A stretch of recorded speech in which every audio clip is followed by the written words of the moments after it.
A colonial mansion, a hereditary estate, I would say a haunted house. John is a physician. He does not believe I am sick. My own husband assures friends and relatives that there is really nothing the matter with me but temporary nervous depression. I am absolutely forbidden to work. I disagree with their ideas, but what is one to do? I don't like our room one bit. John would not hear of it. I never saw worse paper in my life. There comes John, and I must put this away. He hates to have me write a word. This paper looks to me as if it knew what a vicious influence it had. John laughs at me so about this wallpaper. I cry at nothing and cry most of the time when I am alone. The faint figure behind seemed to shake the pattern, just as if she wanted to get out.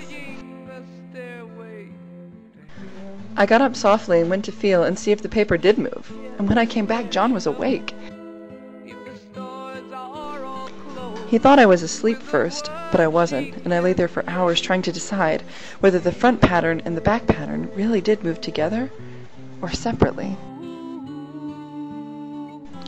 The color is hideous enough, and unreliable enough, and infuriating enough, but the pattern is torturing. At night, in any kind of light, in twilight, candlelight, lamplight, and worst of all, by moonlight, it becomes bars. The outside pattern, I mean, and the woman behind it, as plain as can be. I didn't realize for a long time what that thing was that showed behind, that dim sub-pattern, but now I'm quite sure it is a woman. By daylight she is subdued, quiet. I fancy it is the pattern that keeps her so still. It is so puzzling. It keeps me quiet by the hour. I'm feeling ever so much better. I don't sleep much at night, for it is so interesting to watch the developments, but I sleep a good deal in the daytime. I really have discovered something at last. Through watching so much at night when it changes so, I have finally found out the front pattern does move, and no wonder. The woman behind shakes it. Sometimes I think there are a great many women behind it, and sometimes only one, and she crawls around fast, and her crawling shakes it all over. Then in the very bright spots she keeps still, and in the very shady spots she just takes hold of the bars and shakes them hard. I think that woman gets out in the daytime. There are only 2 more days to get this paper off. As soon as it was moonlight and that poor thing began to crawl and shake the pattern, I got up and ran to help her. I have locked the door and thrown the key down into the front path. I don't want to go out, and I don't want to have anybody come in till John comes. I want to astonish him. I wonder if they all come out of the wallpaper as I did.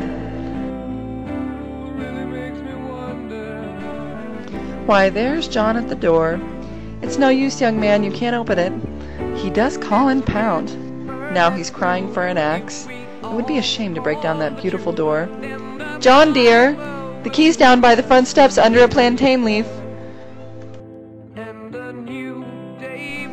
I've got out at last, in spite of you and Jane, and I've pulled off most of the paper, so you can't put me back.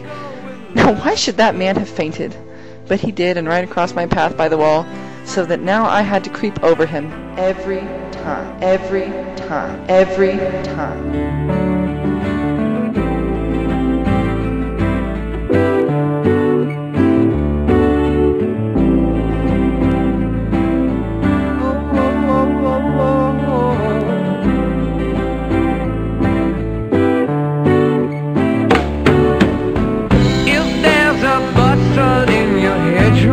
Don't be alone there. It's just a sprinkling for the make queen.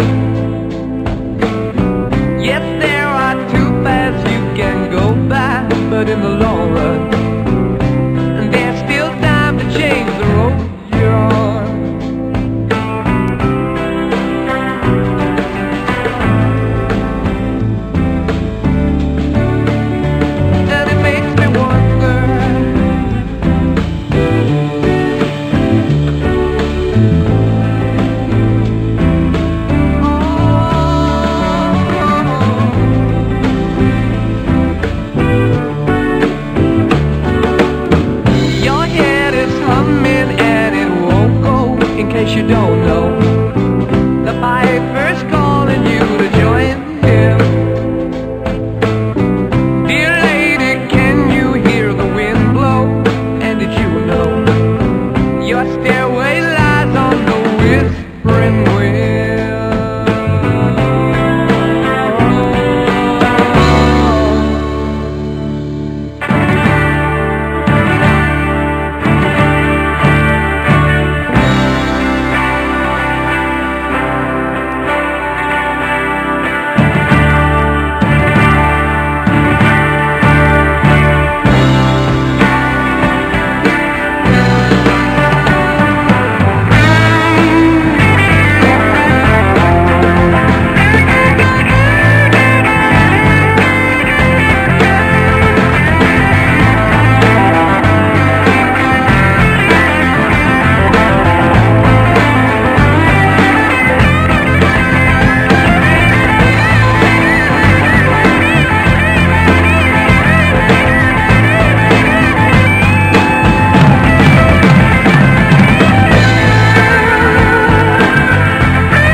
Stairway to heaven.